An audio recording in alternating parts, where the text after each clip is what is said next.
왜 가난한 사람들은 더 아플까요? 28살의 젊은 공정보건의사 김현철은 노인들을 진료하다 이런 질문에 깊이 빠져듭니다.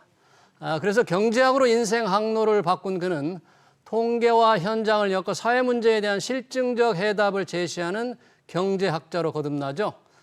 김현철 홍콩 과학기술대 경제학과 교수입니다. 경제학이 필요한 순간이라는 베스트셀러로 얼굴을 널리 알렸습니다. 우리 사회 화두로 등장한 주 4일제와 곤혹스런 세계 최고의 자살률에 대해 그가 어떻게 생각하는지 들어보겠습니다. 김현철 교수는 연세대 의대 교수도 함께 맡고 있습니다. 교수님 어서 오십시오. 네, 안녕하십니까. 네, 제가 홍콩 과학기술대 경제학과 교수로 소개했고 연세대 의대 교수라고도 했는데 네네. 둘은 한꺼번에 못하는 거잖아요. 아닙니다. 학교에서 허가를 양쪽에서 다 해주시면은 네. 가능합니다. 그래서 지금은 겸직 상태입니다. 양쪽 다. 그래요? 겸직하지만 왔다 갔다 뭐 강의를 해요? 주로 연세대학에 있습니다. 주로 연세대에 계시고, 네, 반갑습니다. 저희가 이제 그 경제학이 필요한 순간이라는 책의 현실 문제를 굉장히 접목을 잘 해가지고 경제학적인 해답을 내는 걸 보고 많은 독자들이 감동을 했는데 관련해서 저희가 오늘 주 4일제, 네. 또 4.5일제 네네. 대선 공약으로 나오고 있거든요. 네, 그렇습니다. 물론 이게 임금을 깎지 않고 네. 하는 거야만 지금 논의가 되겠죠. 임금을 깎아야 되는지 아닌지 모르겠습니다만 깎지 않으면 제일 좋죠. 그렇지만 깎지 않으면 네. 깎지 않으면 그게 가능할지 모르겠습니다. 네. 양당이 쏟아내는 공약, 뭐 말장난 공약이라고 말씀하셨습니까? 이건? 제가 한 건 아니고요. 네. 사람들이 그렇게 느끼는 분들이 좀 있어서 사실은 헷갈릴 수도 있을 것 같습니다. 네. 주 40시간제, 뭐 주 52시간제, 네. 69시간제. 이게 도대체 뭐지? 막 이렇게 좀 많은 분들은 아시겠지만 혹시 좀 모르시는 분들도 있을 것 같아서 예. 일단 그것부터 짚고 넘어가야 될 것 네. 같은 게요. 주 40시간제는 법정 근무 시간이 주 40시간이고 그렇죠. 법정 네. 근무 시간. 그것보다 넘어가면은 네. 이제 오버페이를 내면서 더 이제 근로자의 임금이 비싸지는 형태니까 그렇죠. 40시간 이상은 가능은 한데 돈을 좀 많이 내라 이제 이런 그렇죠. 이런 의미가 되는 거고요. 주 52시간제는 사실은 주 52시간제라고 하면 안 되고 주 52시간 근로 상한제. 그렇습니다. 52시간 넘게는 절대 일할 절대 수 일하지 없다. 마라. 어. 이거는 사실은 노동자가 자발적으로 일을 해도 네. 고용주를 처벌하는 규정이 있거든요. 그렇죠. 지금 그렇게 돼 있어요. 근데 지금 그렇게 돼 있습니다. 네, 주 52시간을 주 단위로 까다롭게 넘지 말라는 거예요. 주 단위로. 네. 네. 이제 그거를 조금 더 유연화해서 월 단위 이렇게 넓게 가서 그거보다는 좀 더 많이 일할 수 있게 해라. 이게 이제 69시간제였고요. 네. 그게 그런 것들이 막 혼재돼 있으니까 일반 국민들은 잘 모르시는 분들도 좀 네. 존재할 수 있을 것 같고요. 또 이번에 대선 공약으로 나온 게 네. 이제 국민의힘 쪽에서는 주 4.5일제다라고 말을 해서 나왔지만 주 4.5일제인데 임금을 사실 그게 아니죠. 깎지 않고 주 4.5일제를 자기가 주장을 했던 거죠. 근데 국민의힘이. 그렇지는 않고요. 그렇잖아요. 네. 이게 지금 주 4.5일제가 아니라요. 사실은 그 주 40시간제를 유지하면서 그렇죠. 그러니까 월화수목은 1시간씩 더 일하고 맞습니다. 그런 다음에 금요일에는 4시간을 줄여라. 네. 이거니까 법정 근로시간 40시간은 그냥 유지한 채로 네. 말하자면 유연 근무제를 하겠다. 음. 그러니까 정확하게 말하면 4.5일제라고 표현하시면 안 되는 거죠. 주 4.5일제라고 표현하려면 그 평일에는 주일에는 8시간씩만 일하고 그대로 일하고 근무 시간을 줄여야 된다는 얘기군요. 그게 이제 4.5일제의 의미인데 아, 이제 그래서 좀 이제 이거 말장난 아니냐 이렇게 보시는 분들도 있는 거죠. 말장난이라고 욕 먹고 있어요, 국민의힘이. 주 4.5일제 얘기해서. 사실 그렇게 하면 안 되고 주 5일제인데 예. 그 유연근무제다 이렇게 말씀하셨어요. 정확한 거고요. 예. 민주당은 주 52시간 유지하고 정말 주 4일제 하겠다 이렇게 얘기 나오는데 근무 시간을 줄이겠다. 법정 근로 시간을. 법정 근무 시간을 줄이겠다고 얘기하는데 요거의 가능성에 대해서 오늘 좀 또 같이 한번 얘기를 그러니까요. 해보고 지금 좋을 것 그러면 같습니다. 지금 주 5일제, 주 법정 근로 시간 40시간을 줄이면서 주 4.5일제나 주 4일제 근무 시간을 줄이는 기준으로 우리가 가능합니까? 지금? 사실은 저는요. 네. 그것과 동시에 주 52시간제를 일단 폐지를 하는 게 전 맞다고 보고 있습니다. 주 52시간 규제를 폐지해야 된다. 이게 왜 그러냐 하면요. 이건 상당히 그 정치권에서도 논란이 됐던 것이고 네. 이걸 조금 부드럽게 하자는 것도 조차도 안 됐던 겁니다. 반도체 네. 특별법에 주 52시간 예외 좀 하려고 정부와 네. 국힘이 열심히 했지만 네. 민주당의 그게 안 반대로 됐죠. 안 됐던 굉장히 논쟁적인데 왜 이걸 폐지해야 돼요? 저는 일단 기본적으로 우리 사회가 네. 노동시장이 굉장히 다양한 형태로 분화되고 있는데 네. 그러고 있는데 그냥 이런 지식 기반 경제 하에서 고용의 형태가 막 복잡해지고 이러는 거 이걸 일률적으로 52시간으로 틀어 막는 것. 그런 거죠. 그러니까 어떤 사람들은 뭐 100시간을 일하고 싶은 사람도 존재할 수 있는데 있을 수 있죠. 네, 이제 그거를 정부가 어쨌든 간에 이렇게 강압적으로 무언가 딱 규제해서 이거 넘으면 처벌하겠다. 이런 거는 사실은 민주주의 국가에서 이게 가능한 건지에 대한 정당성의 의문도 좀 있고요. 이런 법이 통과된 게 대한민국입니다. 네, 그러니까요. 네. 네, 그래서 이게 정책이 나갈 방향을 근로시간이 굉장히 긴 거는 사실이거든요. 그렇죠. 그거를 줄이고자 하는 노력은 저는 완전히 필요하지만. 찬성하는데 이거를 일률적인 규제로 정말 예외 조항 하나 만드는 것조차 이렇게 힘들게 만드는 이런 것 정책 자체가 저는 잘못된 정책이다라고 감히 좀 말씀드리고 그러면 싶습니다. 이걸 좀 바꾸려면 뭐 노사가 합의하면 52시간 규제를 좀 유연하게 적용을 할 수 있다. 뭐 이렇게 좀 바꿔야 할까요? 어떻게 좀 만약에 바꾸려면 어떻게 해야 돼요? 아예 없으면 저는 그래서 이제 없애면 또 너무 근로시간이 길어지는 좀 문제 그런 걱정도 있거든요. 사실 그래서 저는 사실은 이제 주 38시간제, 36시간제 그런 그 공약은 굉장히 제가 찬성을 하는 게요.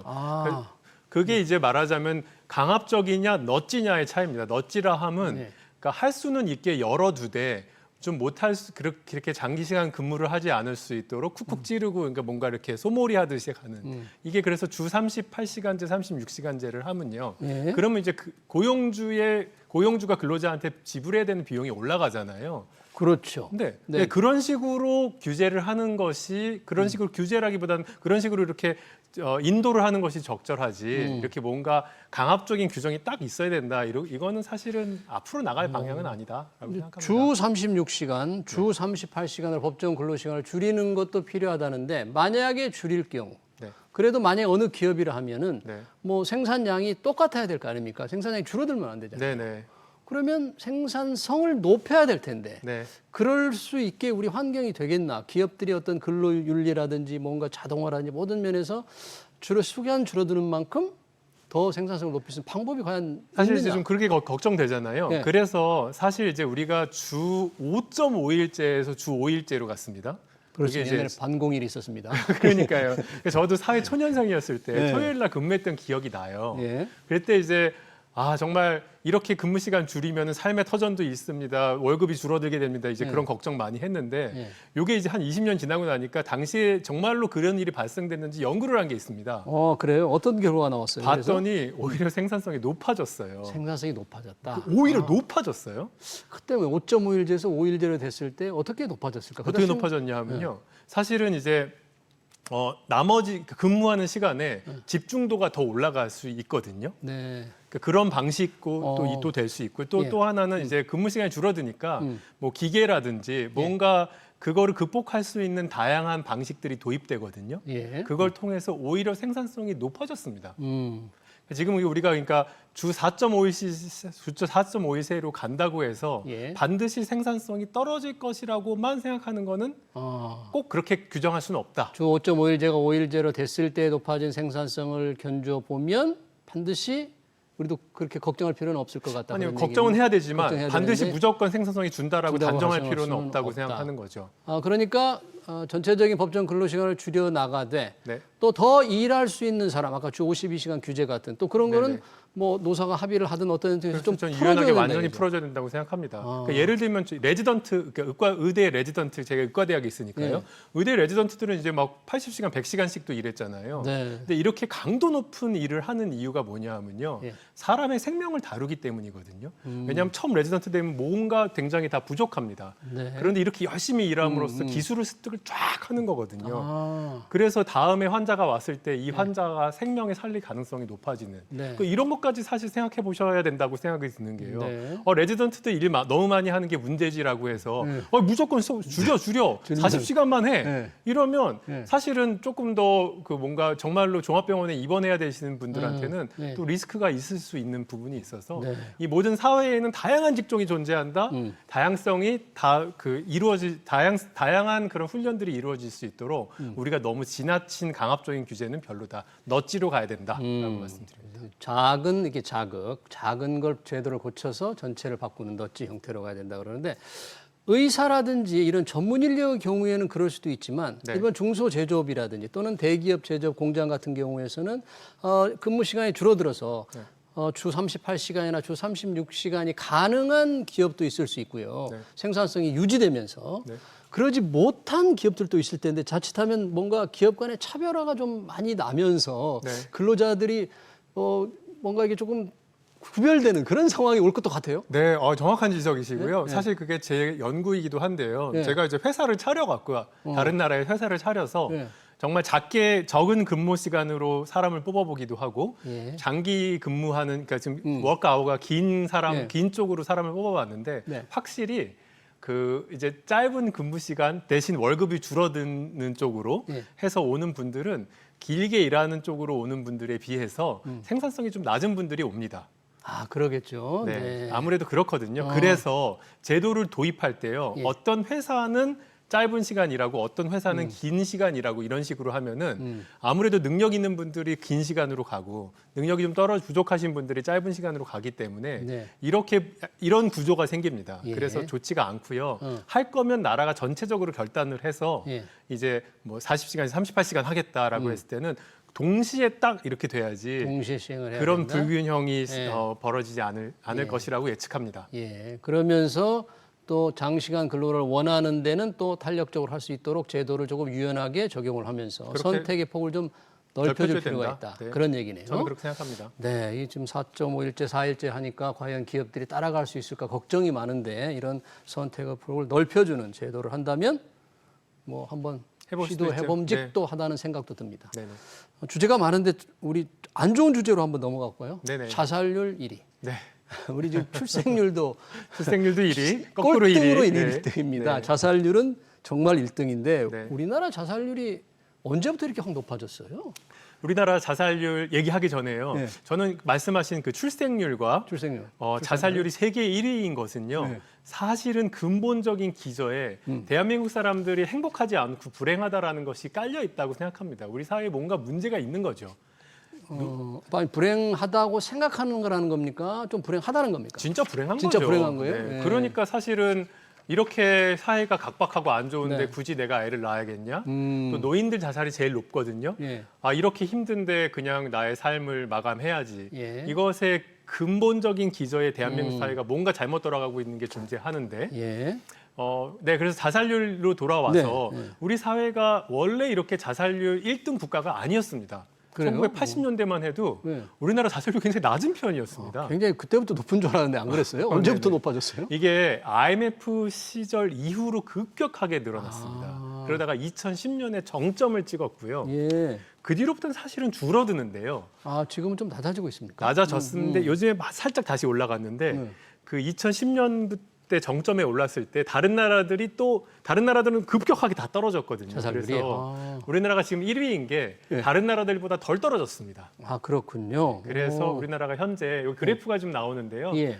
저기 맨 위에 있는 게 지금 우리나라인데 현재 1등인 나라인데요. 예. 저 빨강색이죠. 그런데 네. 저기 보면 파랑색과 초록색 나라들은요. 네. 저게 이제 그 구소련, 리투아니아 이런 나라들이거든요. 네. 그래서 굉장히 그 체제 전환기 때 자살률 많이 하시다가 네. 이제 사회가 전체적으로 좀 안정되면서 저 나라들이 이제 많이 줄어들었는데요. 예. 우리나라도 줄어들었지만 저기 지금 진짜 높았던 나라들만큼 줄어들지 않아서 그러네요. 현재 세계 1위 완만하네요. 우리나라 자살률 낮아지는 것은 네. 정점을 찍었던 데가 2010년. 10년, 그렇죠? 네. 그래서 한 완만하게 낮아지는데 IMF를 겪으면서 그런 현상. 그게 IMF가 이 경제적 고통을 많이 줬기 때문에 사실 그런 그런 거죠. 네. 그 자살의 원인을 살펴보면요. 네. 결국 경제적인 불안이 굉장히 많고요.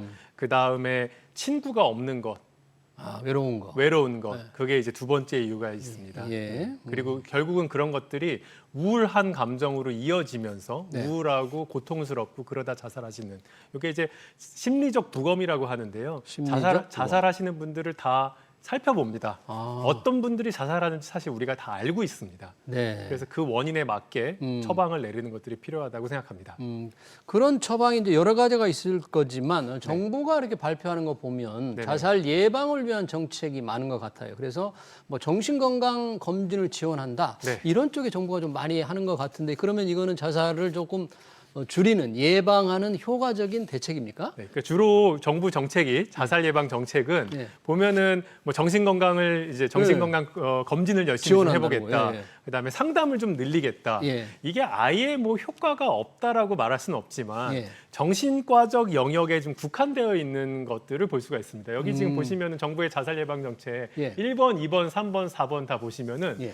뭐 경제와 관련된 것들은 사실 좀 잘 없고요. 대부분 뭐 검진하시거나 아니면 좀 고위험군 관리하겠다. 네. 자살을 한번 시도하셨던 분들이나 예. 아니면은 그 자살자의 유족들 이런 예. 분들은 사실 자살하실 확률이 높거든요. 예. 이런 분들 관리하겠다는데 사실 근본적인 원인은 사실 우리가 지금 얘기했던 것처럼 경제적인 문제라든지 고립의 문제라든지 외로움의 문제라든지 이런 부분들을 충분히 반영하지 못한 것이 아쉬운 점이라면 아쉬운 점이겠습니다. 그럼 정부가 이런 자살 예방, 자살을 막기 위한 노력을 방금 정신건강 차원에 좀 집중하면 관련 부처도 조금 네. 치우칠 뭐 어디서 많이 할까요? 보건복지부에서 많이 할까요? 뭐 지금은 이제 보건복지부 정신건강국인데요. 거기에다가 맡길 일이 아닌 것 같네요, 이 문제는. 사실 그래서 네. 보건복지부 정신건강국 분들도 그렇게 얘기하세요. 이게 우리가 할 수 있는 건 다 했지. 네.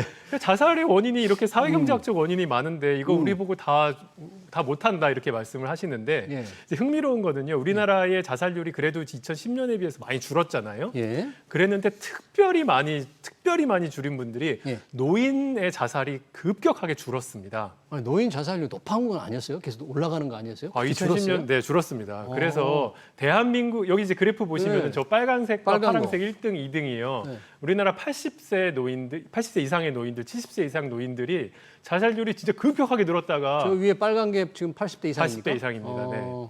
저분들의 이제 자살률이 많이 줄었잖아요. 네. 그래서 세계적으로 자살률이 많이 줄은 예시에도 나옵니다. 이게 아, 성공적이었다. 왜 저 이렇게 원인을 이제 밝히는 게 중요하죠. 원인이 뭔가요? 그래서 원인이 이제 세 가지가 많이 거론됐었는데요. 예. 예전에 이제 지금도 하고 있는 우리나라 장기요양보험제도 장기요양보험. 네. 네, 아프면은 이제 집에 이렇게 돌보시는 분들 보내주는 게 있었고 두 네. 번째가 그 농약인 파라퀀트라고요. 네. 제초제가 자살 도구로서 많이 이제 얘기가 많이 이제 사용됐었습니다. 네. 요걸 한 2010년 정도에 그 규제를 하고 이제 더 이상 팔지를 않습니다. 아, 그래요. 네, 마지막으로는 진짜 제일 중요한 이유인데요. 우리나라의 그 기초연금, 그러니까 옛날엔 노령연금이라고도 하기도 했고요. 네, 기초연금 제도가 지금 있죠. 네, 그래서 70% 가난한 분들 한 70%에게 70% 해주는 거. 네네. 네. 요 세 가지가 거론됐는데 최근 경제학 연구에 의하면 예. 마지막 예. 그러니까 이 노인의 사회복지를 늘린 것 이것이 저감소를 대부분 설명하더라. 기초연금. 기초연금입니다. 아, 네. 기초연금 도입 소득 하위 70%에 지금 에게. 주는 거잖아요. 네네. 그거를 지금 40만 원까지 높이겠다는 게 정부 목표인데 그게 도입되면 저렇게 주는 거예요? 그게 도입되면서 노인복지가 이제 같이 많이 늘어났거든요. 그래서 사실은 아까 경제적인 문제가 굉장히 자살의 중요한 그러네요. 원인이라고 했기 자살 때문에 원인의 경제적인 거, 외로운 건데 결국 네. 정신건강도 정신건강이지만 돈이네요. 그래서 자세. 돈이 진짜 첫 번째로 정말로 중요하고요. 예. 그래서 사회복지의 탄탄한 사회복지가 예. 자살을 줄이는 데는 핵심적인 원인으로 작용하고요. 예. 또 한 가지 좀 말씀드리면요. 우리나라는 정신과 약을 먹는 거에 대해서 굉장히 거부감이 있습니다. 그래서 많이 늘어나긴 했는데요. 예. 제일 자살 많이 하는 노인들과 예. 또 남자가 여자에 비해서 자살률이 2배인데요. 남자가 네, 남자들이 정작 약을 먹을 확률이 2분의 1입니다. 아, 자살은 자살률은 2배를 두 하는데. 배인데 왜 그럴까요? 남자들이 이게 좀 더- 저는 봐서 이렇게 보면은 심리적 거부감이 있다고 생각해요. 와, 우리나라 남자들 마초 근성으로 이렇게 좀 네, 괜찮다고 어떻게든 그래서- 이겨내야지 내가 약에 의존하면 안 되지. 아. 약간 이런 것들이 예. 사실은 이제 그러면 안 되고요. 예. 이런 항우울제가 개발되면서 항우울제가 많이 도입된 나라이면 나라일수록 자살률이 더 많이 줄었다는 근거가 있습니다. 네. 그래서 우리나라 노인들 또 특히 남성분들 네. 이렇게 좀 정신과에 가서 우울증 처방 받는 것이 네. 더 이상 터부 금기가 아니라 적극적으로 나라가 좀 권장을 해야 될 필요가 있다고 생각합니다. 그러네요. 그 자살률을 좀 더 낮추기 위해서는 우리 네.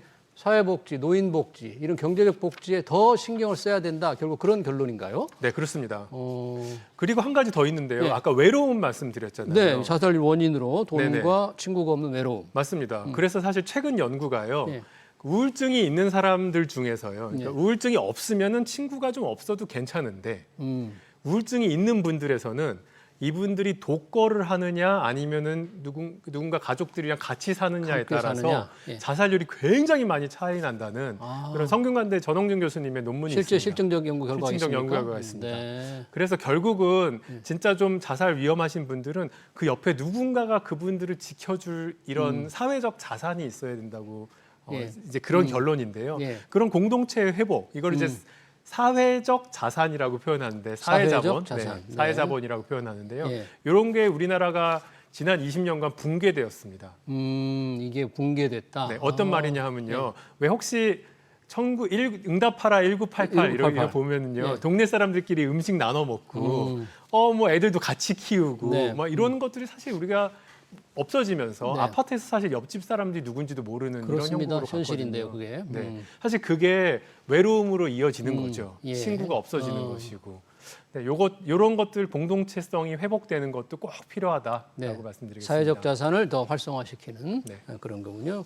저희가 이제 주 4일째 자살률도 얘기했는데 마지막 질문으로 네. 의대 교수니까 네. 의대 네네. 정원 얘기만 좀 짧게 한번 그러시죠. 물어보고 네. 싶은데요. 아이고, 네네. 정말 지난 윤석열 정부 지금 이 정부에서 굉장히 갈등을 많이 만드는 네. 정원 무리수를 좀 주셨죠. 무리수를 네네. 뒀잖아요. 네네. 이걸 조금 경제학적 관점에서 조금 뭔가 스무스하게 사실 의사를 늘려야 된다는 게 사회적 여론이 좀 있었거든요. 네네. 어떻게 했더라면 좋았을 것이다. 경제학자이자 의사로서 좀 네네. 생각합니다. 사실 저는 이제 의정 사태 초반만 해도요, 1년 반 전인데요. 우리나라 고령화가 이렇게 많이 급속도로 진행되는데 의사가 좀 더 필요하지라고 생각했고, 네. 이제 숫자는 한 500에서 1000명 정도 적당하다고 생각했었습니다. 예. 그런데요, 제가 500에서 1000명. 네. 근데 생각이 완전히 바뀌었습니다. 어떻게 해요? 왜냐하면 지난 1년 사이에 AI 휴머노이드의 발전이 장난이 아니거든요. 로봇. 이게 지금 급격하게 발전해서 이미 AI가 전공의 수준의 의학적 지식을 넘어섰습니다. 그래요? 네. 오. 그래서 조만간 이제 의사들의 대부분을 대체할 수 있을 만큼 이제 발전을 할 거고요. 이제 의대 정원을 늘려서 그게 효과를 보려면 15년이 걸리잖아요. 그렇죠. 15년 뒤면은 게임이 끝났습니다. AI 휴머노이드로 대부분의 의사가 대체되는 상황. 의사가 많이 필요 없는 많이는 필요 없는. 그러네요. 네, 그런 사회가 왔기 때문에 올 것이기 때문에 지금 의사 정원을 굳이 늘릴 필요 없고 그나마 있는 정원은 빨리 과학기술계로 보내서 과학기술로. 네, 그렇게 된다고 생각합니다. 네, 이런 얘기를 좀 우리 정부가 일찍 좀 들었었더라면 그런 1년간의 정말 고통스러운 기간을 좀 안 보내도 될 뻔 알았습니다. 네, 의사로서 경제학자가 된 김현철 홍콩 과학기술대 경제학과 교수 모시고 주 4일째 노인 자살률 얘기 들어봤습니다. 교수님 귀한 시간 고맙습니다. 감사합니다. 네.